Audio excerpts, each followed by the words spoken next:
प्रभु की भक्ति हम कैसे करें, वो परमात्मा कैसा है, कौन है, पहले हमें ये निर्णय, हमारा ये कंसेप्ट क्लियर होना चाहिए कि हम जो साधना कर रहे हैं ये यथार्थ है या नहीं। हम जिसे भगवान मान रहे हैं ये कंप्लीट गॉड है, ये पूर्ण ब्रह्म पूर्ण परमात्मा है भी कि नहीं। क्योंकि पूर्ण परमात्मा के बिना ना तो हमारा कोई पाप क्षमा हो सकता और न ही हमारा मोक्ष हो सकता, न ही हमें कोई सुख हो सकता, हमारे ऊपर आने वाली आपत्ति भी नहीं टल सकती। मासा घटे न तिल बधे, विद ना लिखे जो लेख, सच्चा सतगुर मेट कर ऊपर मारे मेख। परमेश्वर कबीर जी अपनी महिमा आप ही बताया करते थे। हम ही अलख अला हैं कुतुब गोस और पीर, गरीबदास खालिक धनी हमरा नाम कबीर। ए स्वामी सृष्टा में या सृष्टि हमरे तीर, दास गरीब अधर बसों में अवगत सत्य कबीर। अब क्या बताते थे परमात्मा कि मैं ही अलख अल्लाह हूं, जिसको तुम अलख अल्लाह कहते हो, अव्यक्त प्रभु कहते हो, जो दिखाई नहीं देता। अलख माने तो दिखाई नहीं देता, अव्यक्त प्रोक्ष वो अल्लाह, वो पूर्ण परमात्मा मैं ही हूं। और कुतुब गोस और पीर, कुतुब गोस यानी तत्वदर्शी संत, परम संत और पूर्ण संत की क्वालिटी भी मेरे में है, और पूर्ण भक्त जो में गुण होने चाहिए एक दास में, वो भी मेरे अंदर ही है। और गरीब दास खालिक धड़ी यानी सारी सृष्टि का मालिक हूं, हमारा मेरा नाम कबीर। और हमने क्या सुन रखा था कि भगवान तो निराकार है, वो दर्शन नहीं देता, वो तो निराकार है, वो आज तक किसी ने मिलाए को नहीं, उसका भगवान का केवल प्रकाश, समाधि दशा में केवल भगवान का प्रकाश देखा जाता है। तो इस कारण से हम परमात्मा कबीर जी को परमात्मा नहीं मान सके, क्योंकि वो जो इनकम्प्लीट थ्योरी थी, रॉन्ग थ्योरी, जो गलत सिद्धांत हमें दिया गया था कि परमात्मा निराकार है, उसके आधार से हम परमात्मा जो स्वयं भी आकर कहते थे मैं भगवान हूं, नहीं मान्या हमने, इसलिए मार खाते रही। अब वो परमात्मा साकार है, मनुष्य तुल्य है, मनुष्य जैसा है, ये सभी सदग्रंथ बताते हैं। और जिनको परमेश्वर का साक्षात्कार हुआ वो संत बताते हैं। तो सबसे पहले हम ये कंसेप्ट क्लियर करेंगे कि परमात्मा साकार है, निराकार नहीं है। निराकार उसकी शक्ति है, उसकी पावर है। अब जैसे कई कहते हैं भाई साकार भगवान अंतर्यामी कैसे हो सकता है, यानी वो उसी थ्योरी जो रोंग थ्योरी से प्रभावित है। अब पुण्यात्माओं, जैसे एक अल्ट्रासाउंड की मशीन है या सीटी स्कैन की मशीन है, यंत्र है, वो साकार है और वो अंतर्यामी है, अंदर की सारी रिपोर्ट बाहर निकाल देता है, ऊपर लानता है, अंदर भी नहीं कुछ डाला जाता। तो वो साकार भी होकर अंतर्यामी है, अंदर की सारी रिपोर्ट ले आता, कहाँ कहाँ क्या डिफेक्ट है।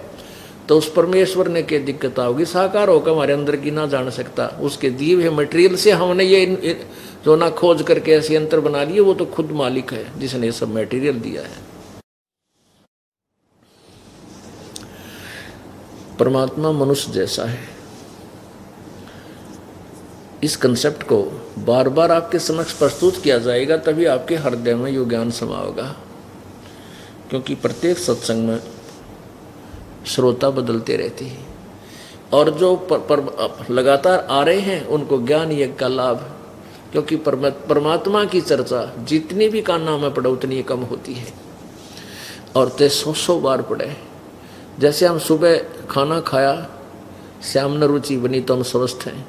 यदि शाम को वही खाना वह रोटी अरुचि कर लगती है तो हम अस्वस्थ हो जाइए। तो भगवान की चर्चा वही है, आजीवन सुननी पड़ेगी, आजीवन इतनी अच्छी लगनी चाहिए, गदगद हो जाना चाहिए कि सचमुच हम तो भूले पड़े थे, भगवान तो ऐसा है, साकार है। ये सब सदग्रंथ प्रमाण दे रहे हैं जिनको हम एथेंटिक मान्या करते, और उन्हीं की आड़ में, वेदों और गीता जी की आड़ में, पुराण और कुरान की आड़ में हमारे को ये कहा करते हो निराकार है, बाइबल की आड़ में कहा कहते हैं वो तो फॉर्मलेस है, निराकार है, और ये सब सदग्रंथ कहते हो साकार है। अब आपको प्रमाण देते हैं। सबसे पहले पवित्र बाइबल में, उसमें स्पष्ट किया है कि परमात्मा ने 6 दिन में सृष्टि रची, और छठे दिन उसने क्या कहा कि मैं मनुष्य को अपने स्वरूप में बनाऊंगा, अपने जैसा बनाऊंगा। ऐसा ही उसने किया।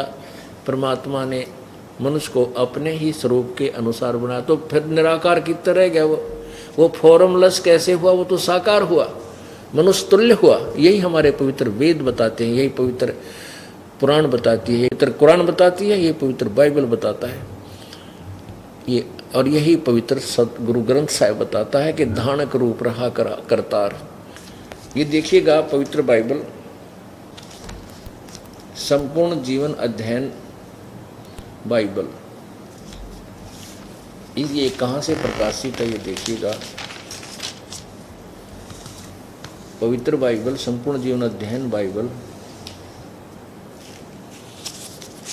यहाँ से देखें स्पष्ट होगा।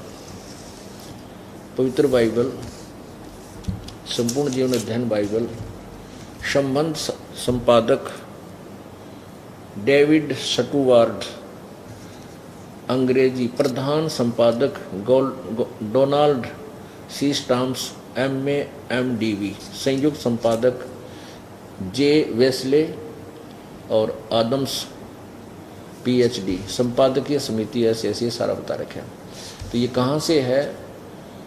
Full life study Bible, life publishers international, Springfield Mysore USA से छपा है ये, और इसके बिल्कुल फर्स्ट स्टार्ट में उत्पत्ति अध्याय है, उत्पत्ति, और इसका ये उत्पत्ति ग्रंथ है। और इसका यहाँ पर प्रथम है कि आदि में परमेश्वर ने आकाश आदि पृथ्वी की सृष्टि की। अच्छा, पहले इस प्रकार ये पहला दिन था, फिर सांझ हुई, फिर भोर हुआ, वो इस प्रकार दूसरा दिन हो गया।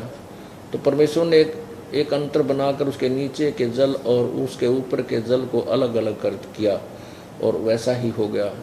परमेश्वर ने उस अंतर को आकाश कहा, तथा सांझ हुई, फिर भोर हुआ, इस प्रकार वह दूसरा दिन हो गया। इस प्रकार तथा सांझ हुई, फिर भोर हुआ, फिर इस प्रकार तीसरा दिन हो गया। इसमें हरी हरी घास, छोटे छोटे पेड़ आदि बना दिए हैं। और तीसरा दिन, अब चौथा दिन देखो,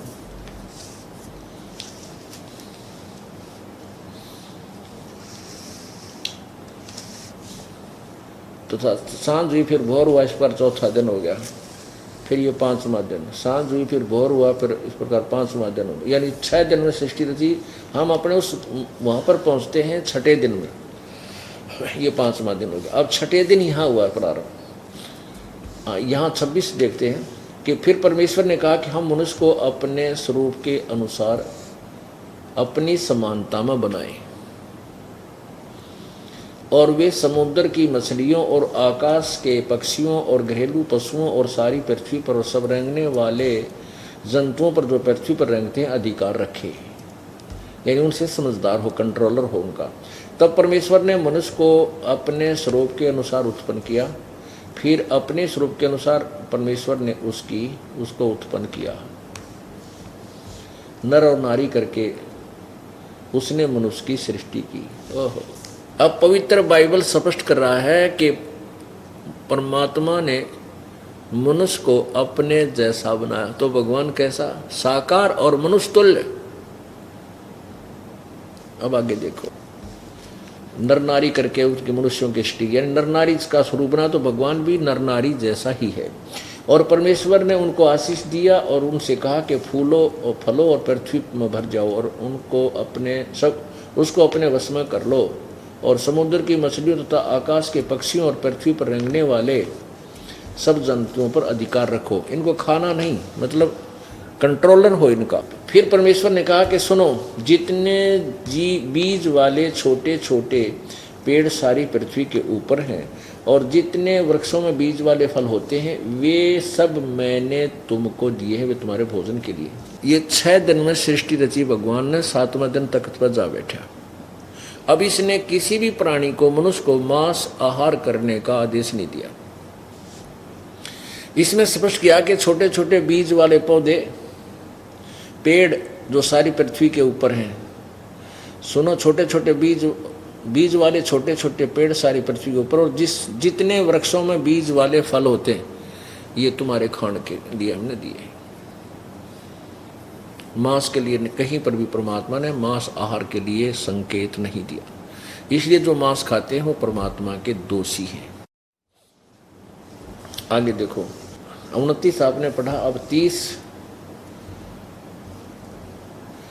और जितने पृथ्वी के पशु और आकाश के पक्षी और पृथ्वी पर रेंगने वाले जंतु हैं, जिनमें जीवन के प्राण हैं, उन सब के खाने के लिए मैंने सब हरे हरे छोटे पेड़ दिए हैं, और वैसा ही हो गया।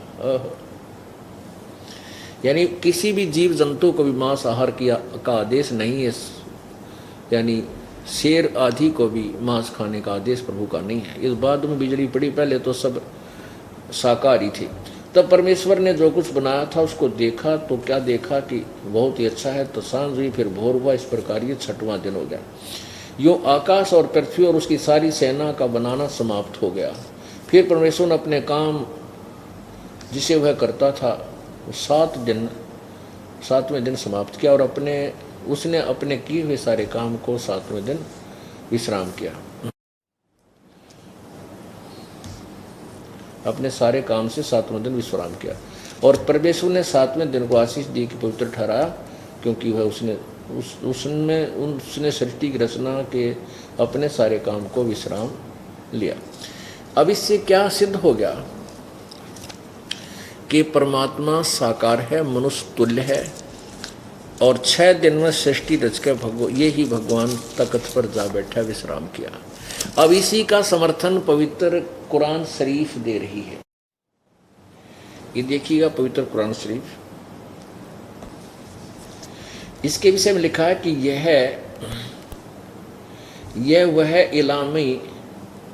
यह वह इलामी किताब है जिसमें कोई संदेह की गुंजाइश नहीं। इसमें जो लिखा सत्य है, हम इसको सही मानते हैं, लेखक कहता, यानी इसका जो अनुवादक कहता है। इसके विषय में क्या लिखा है? शेरवानी संस्करण है। ये कहाँ से छपी है? कुरान शरीफ, यह वह इलामी किताब, इसमें कोई संदेह की गुंजाइश नहीं। शास्त्रीय अरबी पद्धति पर नागरी लिपि में शेरवानी संस्करण, प्रकाशक है लखनऊ किताब घर, मौसम बाग, सीतापुर रोड, लखनऊ। इसके अंदर आप देखिएगा, सूरत फुरकानी 25 आयत नंबर 52 से लेकर और 59 यानी 59 तक स्पष्ट होगा। ये देखिएगा, ये कुरान शरीफ सूरतुल फुरकानी 25, इसमें आयत नंबर नीचे पर 52 देखें। इसमें नाम भी लिखा उस प्रभु का, कौन है जो सृष्टि रचनहार, जिन्हें 6 दिन में सृष्टि रची, 7वें दिन तख्त पर जा विराजा। ये है अरबी भाषा, लेकिन लिपि देवनागरी है। फला तुतियल काफिरन व जाहिदुम बिही जिहादन कबीरन। अब इसको कबीर कहो या कबीरन कहो या कबीरा कहो, एक ही बात है, कबीरा। ये देखो, कबीर कहो, इसी का प्रमाण ये पवित्र कुरान मजीद, ये वही यों की तो है, लेकिन इसमें कुरान शरीफ की जगह मजीद लिख दिया। कुरान वही है। मुतरजम मऊ अरबी मतन, प्रकाशक आसिफ बुक डिपो, 422 मटिया महल, जामा मस्जिद, दिल्ली 6। ये यहाँ से प्रकाशित है।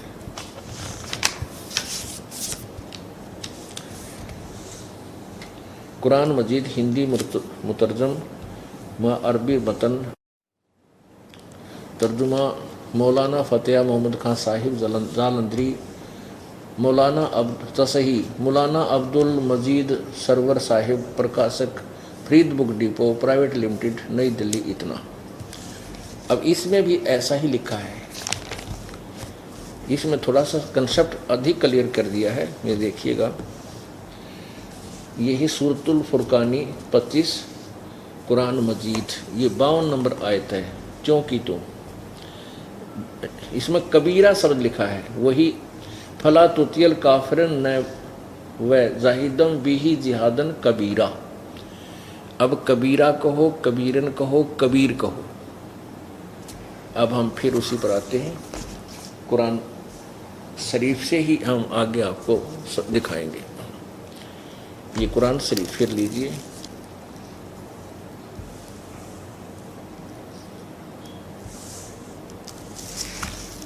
ये है वही सूरत फुरकानी 25 कुरान शरीफ। अब यहीं आइए 52 आयत में, फला तुतियल काफिरन व जिहादम बिही जिहादन कबीरन, कबीरा कहो, कबीरन कहो, चाहे कबीर कहो।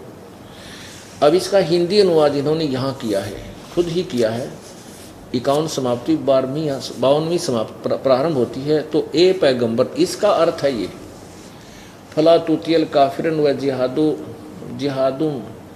जिहादहुम बिही जिहादन कबीर, इसका हिंदी अनुवाद किया है। तो ए पैगंबर यानी कुरान शरीफ के बोलने वाला, कुरान शरीफ का ज्ञान देने वाला खुदा, जिसको मुसलमान, पवित्र मुसलमान धर्म और हजरत मोहम्मद जी अपना भगवान मानते हैं कि उसने कुरान शरीफ का ज्ञान दिया, वो खुद कह रहा है कि ए पैगंबर, तो मेरे द्वारा दिए गई इस कुरान शरीफ के ज्ञान यानी दलील पर विश्वास रखना। वो कबीर जो है वो पूर्ण परमात्मा है, और ये काफिर जो हैं उस परमात्मा पर विश्वास नहीं लाते, ये नहीं मानते, इनकी बातों में मत आना और संघर्ष करना, इनके साथ मत लगना, इनके विपरीत चलना, संघर्ष करना, यानी इनकी बातों को नहीं मानना।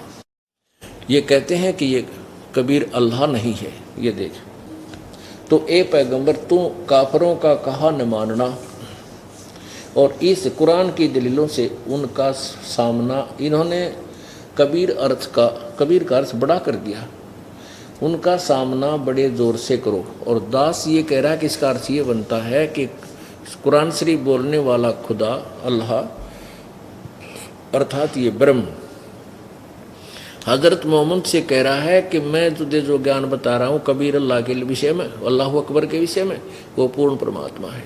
और ये काफिर नहीं मानेंगे इस बात को, तो उसके लिए संघर्ष करना। और वो कबीर वही है जिसने 6 दिन में सृष्टि रची, किसने सब कुछ बनाया, स्त्री बनाई, न्यारे न्यारे पानी की आड़ बनाई, कितना खारा कितना मीठा दिया। ये देखो, ये 53वीं आयत है। और वही है वो कबीर, वही अल्लाह है जिसने 2 दरियाओं को मिला चलाया, एक का पानी मीठा प्यास बुझाने वाला और एक का खारी कड़वा, और दोनों को एक आड़ और मजबूत रोक बना दी।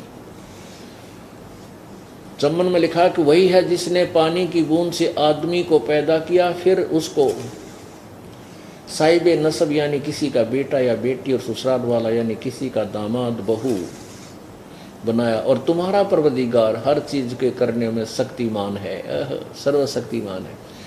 अब 55 में लिखा कि काफिर अल्लाह के सिवा ऐसों को पूजते हैं जो न उनको नफ़ा पहुंचा सकते हैं और न उनको नुकसान पहुंचा सकते हैं। अब 55 में, और काफिर तो अपने परवरदिगार से पीठ दिए हुए, मुंह मोड़े हुए हैं। अब 56 में, हे पैगंबर, अब हमने तुमको खुशखबरी सुनाने और सिर्फ अजाब से डराने के लिए भेजा है। 57 में 57 आयत में क्या लिखा, इन लोगों से कहो कि मैं तुमसे इस अल्लाह के हुक्म पर कुछ मजदूरी नहीं मांगता, हाँ जो चाहे अपने परवरदिगार तक पहुंचने की राह इख्तियार कर ले। अब 58 और 59 में फिर कबीर लिखा है। ये देखो, ये 58 में ये लिखा खबीरन, इसको खबीरन कहो चाहे कबीरा, खबीरा कहो, कबीर कहो। 59 में भी लिखा है फिर ये खबीरा। इसको खबीरा कहो चाहे खबीरन कहो, कबीर कहो चाहे कबीरा कहो। अब ये 58 में जो लिखा है कबीरा शब्द, इसका यहाँ अनुवाद है, ये 57 समाप्त हुई। और ए पैगंबर उस जिंदा पर, वो जिंदा रूप में जो हजरत मोहम्मद जी को कबीर परमेश्वर मिले थे, हजरत मोहम्मद जी को कबीर परमेश्वर मिले थे जिंदा महात्मा के रूप में। उससे पहले एक जबरील नाम के देवता ने हजरत मोहम्मद जी को जबरदस्ती धमका कर, डरा के और अपना ज्ञान उसके अंदर प्रवेश कर दिया था। और हजरत मोहम्मद जी उस जबरील देवता से इतने भयभीत हो चुके थे कि उसने परमेश्वर खुद आया उसके ज्ञान को स्वीकार नहीं किया। लेकिन अब वो आकाशवाणी कर रहा है काल, क्योंकि वो सत्य बोलेगा, झूठ नहीं बोल सकता, उसको डर है भगवान से। वो कह रहा है कि वो जिंदा रूप में जो तुझे मिला था उस पर विश्वास कर। देखो 58वीं आयत में, सूरत फुरकानी 25 की 58वीं आयत में क्या लिखा, ए पैगंबर, और ए पैगंबर उस जिंदा पर भरोसा रखो जो कभी मरने वाला नहीं, अर्थात अविनाशी है, और तारीफ के साथ उसकी पाकी बयान करते रहो, और अपने बंदों के गुनाहों से वो काफ़ी खबरदार है। अब देखो ना, बड़ा जो शब्द है ना, इस कबीर का अर्थ, इस खबीरा का अर्थ काफ़ी कर दिया, काफ़ी नहीं। यहाँ ये लिखना था कि वो अपने बंदों के गुनाहों से वह कबीर खबरदार है, यानी वो अपने उपासकों के, श्रद्धालुओं के पापों से वो कबीर परमेश्वर पूरी तरह परिचित है और उनका नाश कर देता है, वो पाप नाशक है। आगे देखो 59 में, 59 में, 58 समाप्ति। अब ये कबीर वही परमात्मा है जिसने आसमानों और ज़मीन में जो कुछ उनके बीच में है उसको सबको 6 दिन में पैदा किया और फिर तख्त पर जा विराजा। वह अल्लाह बड़ा। इन्होंने इस कबीरा खबीरा शब्द का अर्थ बड़ा कर दिया, नहीं, वो अल्लाह कबीर है ये लिखना था। वो बड़ा की जगह हम कबीर लिख देते।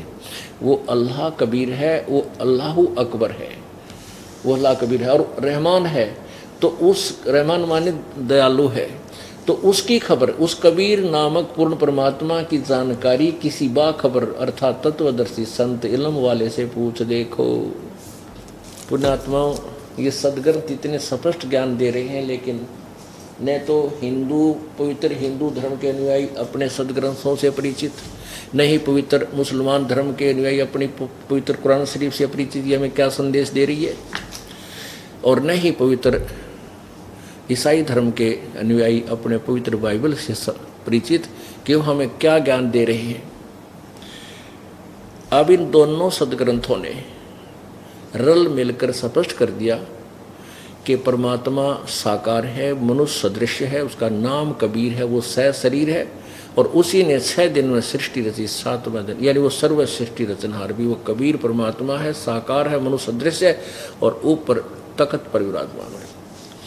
अरस कुरस पर अलह तख्त है, खालिक बिन नहीं खाली, वह पैगंबर पाक पुरुष थे साहिब के अब्दली। परमात्मा कहते हैं अरस कुरस पर सफ़ेद गुम्बद है जहाँ सतगुरु का डेरा, आसमान में कहते हैं वहाँ एक सफ़ेद गुम्बद है बहुत बड़ा, उसके अंदर परमेश्वर कबीर जी हमारे सतगुरु विराजमान है। सत साहिब।